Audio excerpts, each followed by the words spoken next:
The jasmine hit first. It was a suffocatingly sweet scent, clinging to the humid heat of the Bangkok suburbs like a silk shroud. Pim paused at the rusted iron gate, taking a deep breath, trying to shake the onion. The fragrance was thick, potent, but beneath it, something was rotting. A low, heavy smell of mud and wet rot, and something once living, now slowly, patiently decaying. She raised her camera, lens pointed toward the house. "Just a house?" she whispered, the internal mantra feeling thin. This was the subject for her project. What remains? A traditional Thai teak house, abandoned for at least 2 decades. It stood there, silent and painfully proud, amid a garden that had run wild. Vines strangled the fence, and tattered banana leaves drooped like flags of surrender. Even the spirit house in the corner had collapsed, tilted beneath the pressure of massive banyan roots, a clear, bad omen. Pim pushed the iron gate, its screech tearing through the silence. She stepped inside, cautious. The first wooden step groaned faintly under her weight. The air inside was thick and suffocating. The heat was trapped, festering like a persistent fever. Dust coated everything, dancing in the thin slivers of light that pierced the shuttered windows. The main room was a ghostly tableau. Furniture draped in white sheets looked like a family of phantoms waiting. A ceiling fan hangs suspended, one broken blade drooping like an injured wing. Pim began to shoot. The click of the shutter was sharp, a foreign, mechanical sound in the heavy quiet. She shot the main room, then moved to the kitchen. A fossilized layer of grease coated the walls, and the smell, that jasmine smell, still followed her like an obedient pet. Then she saw it, in the corner of the room, near the base of the stairs, a child's drawing, done in crayon, on the wooden wall. It was faded but still clear. A house, 2 adults, and a smaller child. But the child was drawn in black, an angry scribble with red eyes. And the sun, right above the house, was also a black circle. A shiver ran down Pim's spine. She knelt, raising the camera. As the lens pointed toward the stairs, a shadow flickered at the edge of the frame. She snapped the camera down. Nothing. Just deep shadow. Just the light, she muttered, her voice trembling slightly. But the silence was different now. It wasn't empty anymore. It was attentive, listening to her every move. Pim stood, brushing dust from her knees. She had to go upstairs. That's where the secrets were usually kept. The thick staircase groaned under her every step, each creak a complaint. The smell was stronger here, jasmine and mud, as if someone had just tracked in filth from a dirty canal. The upper floor was a long hallway with 4 doors. 3 were closed, one was slightly ajar, revealing a sliver of darkness. Pim stepped slowly. Then she heard a sound. Very faint, a dry whisper. Drag. Drag. Like silk being pulled across the wooden floor. She pushed the ajar door. It was a bedroom. A large, canopied bed. The sheer, ivory-colored canopy was moving slightly, though there was no breeze, and on the bed, amid the mildewed pillows, was a lock of long, black hair. Pim's heart hammered, a dry thump in her chest. She backed away, hitting the doorframe. "Hello," her voice trembled. "Is anyone there?" The silence was the answer, a thick, oppressive silence. Drag, drag. The sound came again, clearer this time, from behind one of the closed doors. Her instincts screamed at her to leave immediately, but curiosity, the obsession with the hidden story, kept her rooted. She raised her camera like a shield and approached the door. Her hand shook as she reached for the brass knob. It was bizarrely cold and damp. She turned Italiano. The door opened with a piercing creak.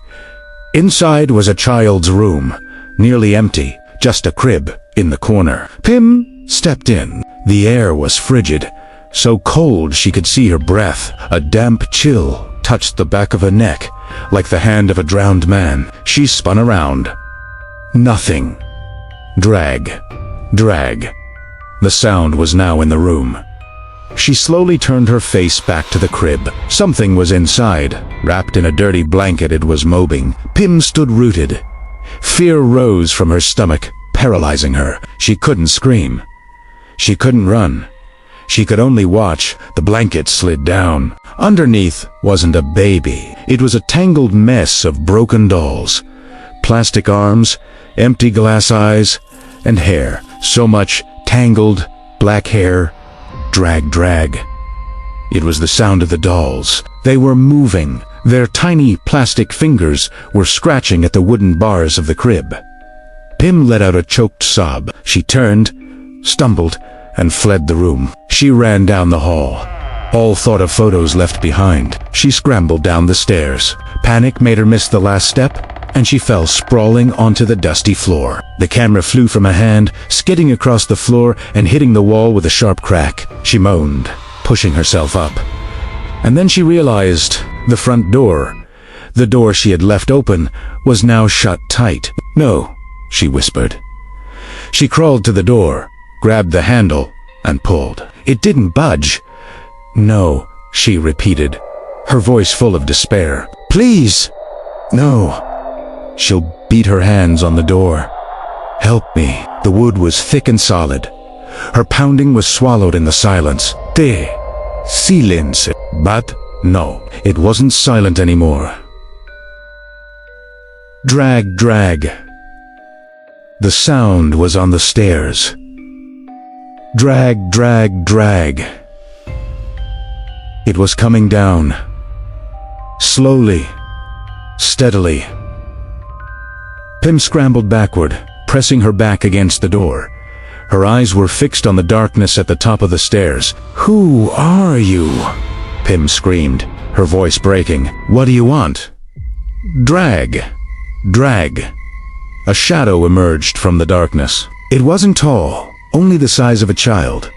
But it wasn't a child. It shambled, one leg dragging. Its body was wrapped in filthy silk. Long black hair cascaded down, hiding its face. It was dragging a life-sized doll, tattered and black with grime. The jasmine smell was gone now, replaced by the horrific stench of mud and rotting mildew. The creature stopped at the foot of the stairs.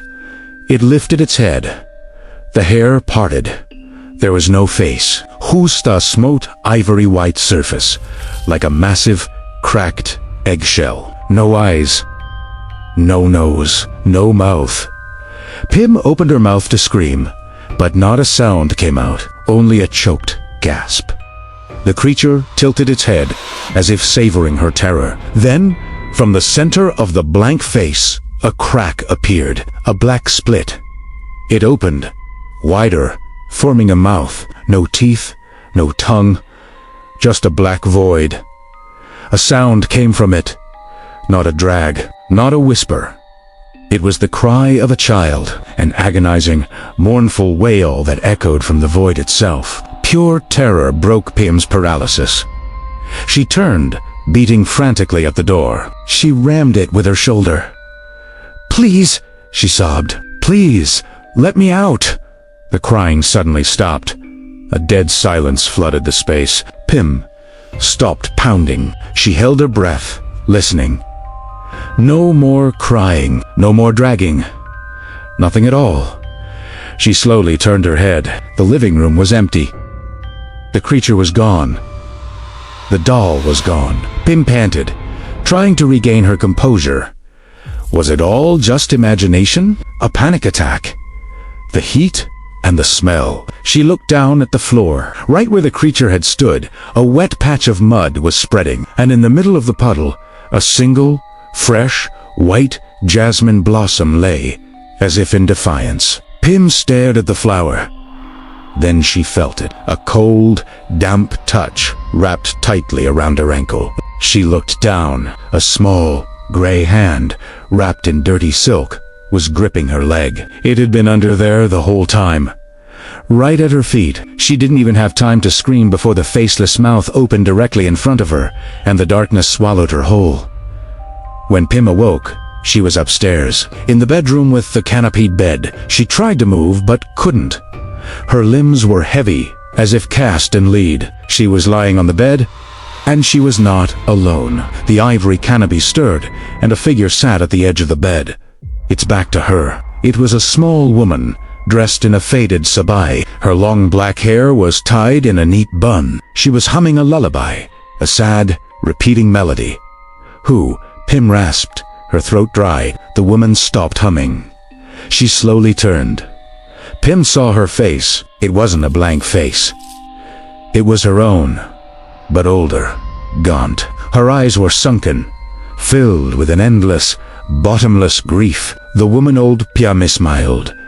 A humorless smile. "You're home," she whispered, her voice like tearing silk. "No," Pym said. "This isn't my home. I'm a photographer. I'm on a project." Old Pym shook her head. Silent tears streamed down her wrinkled cheeks. "You always lie. You always try to run, but you can't. You belong here." "What do you mean?" Pym felt the panic rising. "The project?" Old Pym sneered. "You came here to find what remains, didn't you?" She laughed. A dry, broken sound. Sebendum picking up Pym's camera from the floor. It was perfect, new, not a scratch on it. "You always hide behind this?" she said, stroking the camera body. Then she turned it over. The back wasn't an LCD screen. It was a small, tarnished mirror. Old Pym held the mirror up to Pym's face. "Look!" she commanded.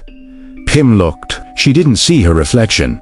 She saw a bright, sterile hospital room. She saw herself, lying motionless in a bed, hooked up to machines, skin pale, eyes closed. "What happened?" Pym breathed, horrified. "An accident," Old Pym replied, her voice flat. "On the way here, you were in too much of a hurry. You're always in such a hurry." "I'm in a coma." "You're here!" Old Pym snapped, her voice sharp. "You're in between. You're trapped, just like it." And then Pym heard it. The cry. The child's cry. Echoing from the hallway. "No. Pym. Sobe. That's not real. It's our child," Old Pym said, her eyes suddenly blazing. "The one you forgot." "I don't have a child. You forgot." Old Pym screamed, her voice echoing. The bedroom door flew open. The faceless creature stood there. It was taller now, thinner. It clutched the ragged doll. "You abandoned it," Old Pym hissed. "When you found out you were pregnant. Ju cum era. The place you grew up. The place your own mother abandoned you." Nopum shook her head, tears streaming. "You tried to get rid of it. In this very house, in this room." The faceless creature stepped into the room. It dragged its feet. Drag. Drag. It didn't want to go, Old Pym whispered. It clung to life. But you were stronger. You threw it away. The creature came to the bedside. It looked down at Pym. The empty mouth opened. The wail tore through the silence. "No! That's a lie!"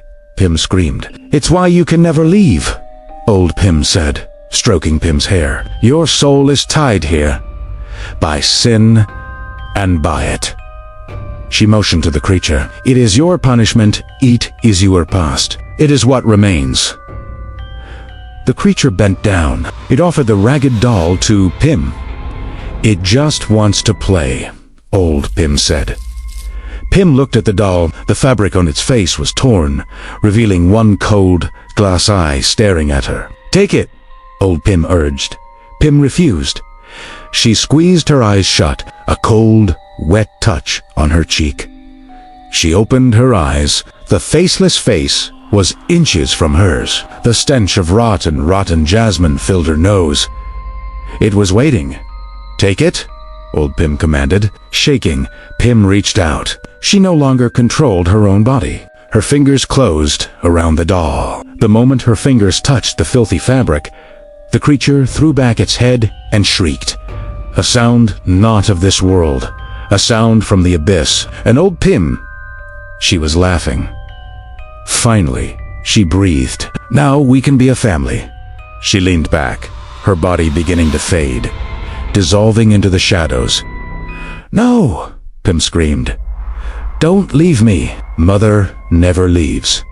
Old Pim's voice echoed, now sounding like Pim's own whisper. "She just waits." The faceless creature climbed onto the bed. Its body was impossibly heavy, cold. It lay down beside Pim. It rested its faceless head on Pim's chest. Pim was still clutching the doll. She couldn't let go. The jasmine smell returned, suffocatingly sweet and rotten. The smell of sin, the smell of permanent loss. She heard the front door slam shut downstairs. This time, it was for good. She closed her eyes. In the darkness of the abandoned house, in the oppressive silence, broken only by the soundless weeping of a thing that should not be, Pim was finally home. She had found what remained, and it had found her. Thanks for watching until the end. What was your favorite part? Please let me know in the comments below. If you found this video helpful, don't forget to leave a like, share it, and subscribe to the channel so you won't miss my future content. Your support is my biggest motivation. Thank you all so much.